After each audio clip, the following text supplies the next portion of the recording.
Bismillahirrohmanirrohim. Fikrlashlik jarayoni deb miyada ma'lumotlarni shunday bog'lanishiga aytiladiki, uning natijasida albatta tushuncha hosil bo'ladi va u insonni to'g'ri yo'lga yo'llaydi. Ma'lumki, miya 3 turdagi ma'lumotlarni his qiladi va bu ma'lumotlar miyada turlicha bog'lanadi. Birinchi bog'lanish vujud talabi va voqeadan olingan ikki ma'lumotni bog'lanishi. Biz bilamizki, miya vujud talablarini, insonga nima kerakligini va voqeadan o'sha narsani his qiladi. Bu ikki ma'lumotni bog'lanishi natijasida inson voqeadan o'ziga kerak bo'lgan narsani ajratib oladi. Ammo bu ajratib olingan narsa mohiyatini tushunish emas, balki o'ziga kerak bo'lgan narsani ajratib olishdir. Chunki bu bog'lanish natijasida insonda tushuncha emas, hissiy ajratish hosil bo'ladi. Faqat hissiy ajratishni o'zi bilan inson vujud talabini to'g'ri qondira olmaydi. Masalan, agar siz notanish shaharga ketayotib, qorningiz ochganini his qilsangiz, har bir binolar ichidan oshxonani aniq ajratib olasiz. Lekin oshxonadagi mavjud qoidalarni bilmasdan turib, undan foydalana olmaysiz. Ko'rinib turibdiki, hissiy ajratish natijasida voqeadan vujud talabini qondirish mumkin bo'lgan narsani ajratib olinadi. Agar inson shuni o'zi bilan vujud talabini qondirmoqchi bo'lsa, unda hissiy harakat hosil bo'ladi. Hissiy ajratish insonga ikki narsadan birini tanlash kerak bo'lgan vaqtda aniq namoyon bo'ladi.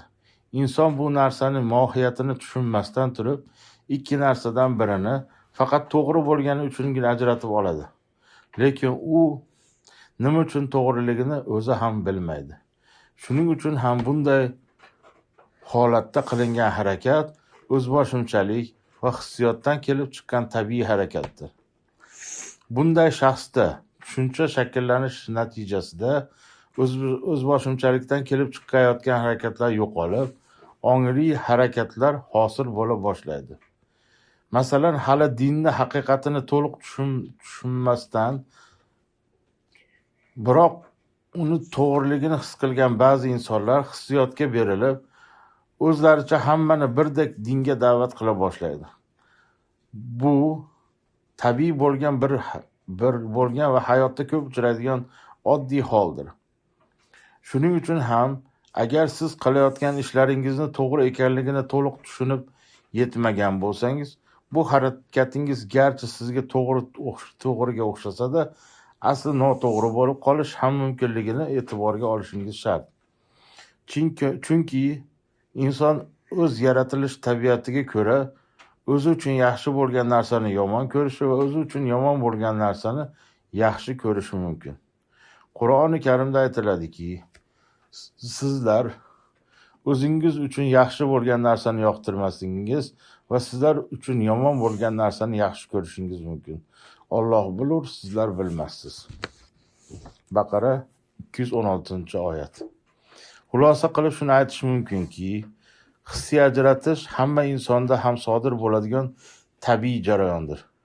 Va bu holatda qilingan harakat hissiy harakat deb ataladi.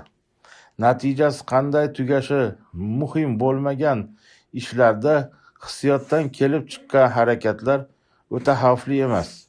Lekin e'tiqod va unga bog'liq bo'lgan masalalarda faqat hissiy ajratishni o'zi bilan kifoyalanish xatarlidir. Ayniqsa bugun ko'p insonlar bizni yo'l Alloh va Rasulining yo'li deb da'vat qilib turgan bir paytda ularni har birini xolis o'rganib chiqib, so'ngra ular ichida eng to'g'risini tanlash kerak bo'ladi. Chunki Allohga qullik qilishni va to'g'ri yo'lga hidoyat topishning bu Allohga qullik qilishni va to'g'ri yo'lga hidoyat topishning yagona yo'lidir. Ammo kimki noto'g'ri xulosa qilsa va nimaga chaqirilayotganlarini tushunmasdan va fikrlamasdan ergashsa, u Rahmonga emas, shaytonga ergashib qo'yishi mumkin. Qur'oni Karimda aytiladiki, shaytondan, unga ibodat qilishdan yiroq bo'lgan va Allohga, ya'ni yolg'iz Allohga ibodat qilishga qaytgan zotlar uchun jannat xushxabari bo'lsin. Bas, ey Muhammad alayhissalom, mening bandalarimga so'zga quloq tutib, uning eng go'zaliga, ya'ni najot keltiruvchi rost so'zga ergashadigan zotlarga xushxabar bering. Ana o'shalar Alloh hidoyat qilgan zotlardir va ana o'shalargina aql egalaridir. Zumar surasi 17-18 oyatlar. Hissiy ajratish haqidagi suhbatni yakunlashdan oldin shuni alohida ta'kidlamoqchimiz. To'g'ri ma'lumot topa olmayotgan va o'zlari bilmagan holda xatolarga yo'l qo'yayotgan odamlardan xafa bo'lmaslik lozim. Faqat ularga to'g'ri ma'lumotni yetkazishga urinib ko'rmog'imiz kerak. Axir bugun bizni o'rab turgan muhit to'g'ri ma'lumotlarga muhtoj, noto'g'ri ma'lumotlarga esa to'ladir. Qo'shimcha, hayvonlar ham o'z tiriklik ehtiyojlarini hissiy ajratishdan hosil bo'lgan harakat bilan qondirishadi.